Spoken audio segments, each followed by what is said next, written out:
Asia কাপে super ফোরের প্রথম ম্যাচে আজ রাতে বাংলাদেশের প্রতিপক্ষ শ্রীলঙ্কা। গত কয়েক বছরে বাংলাদেশ এবং শ্রীলঙ্কার লড়াইয়ের উত্তাপ বেড়েছে অনেকখানি। দুই দলই চাইছে জয় দিয়ে ফাইনালের পথে এগিয়ে যেতে।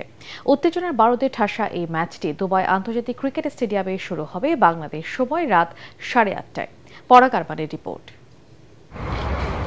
এশিয়া কাপের সুপার ফোর পর্বের প্রথম ম্যাচে আজ শ্রীলঙ্কার বিপক্ষে খেলতে নামবে বাংলাদেশ।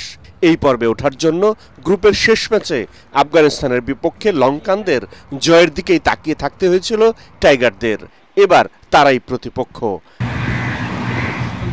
আন্তর্জাতিক ক্রিকেটে দুই দলের লড়াইটা অবশ্য এখন বেশ নিয়মিতই। দুবাইয়ের উইকেট স্পিন সহায়ক, তাই দলে ফিরতে পারেন মেহেদী হাসান। তবে দলের প্রতিনিধি হয়ে সংবাদ সম্মেলনে আসা pace bowling coach Shaun Tait এ ব্যাপারে কিছুই বলেননি। দুদলের লড়াইটা ভালো হবে বলেই জানান তিনি। সম্প্রতি আমরা শ্রীলঙ্কার বিপক্ষে অনেক ম্যাচ খেলেছি। দুই দলই একে অপরকে ভালোভাবে জানে। এটা ভালো একটা লড়াই হবে। তারা গত ম্যাচটা ভালো খেলেছে, আমরা নিজেদের উপর আস্থা রাখতে চাই।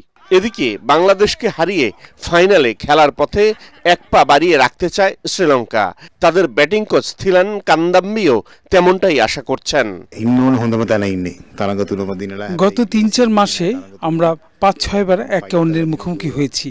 তাদের শক্তি ও দুর্বলতা সম্পর্কে আমরা জানি। আশা করছি আমাদের ছেলেরা তাদের বিপক্ষে পরিকল্পনা ঠিকঠাক বাস্তবায়ন করতে পারবে। টি-20তে দুই দলের ২১ বারের মোকাবেলায় শ্রীলঙ্কার ১৩ জয়ের বিপরীতে বাংলাদেশ জিতেছে কেবল ৮টিতে।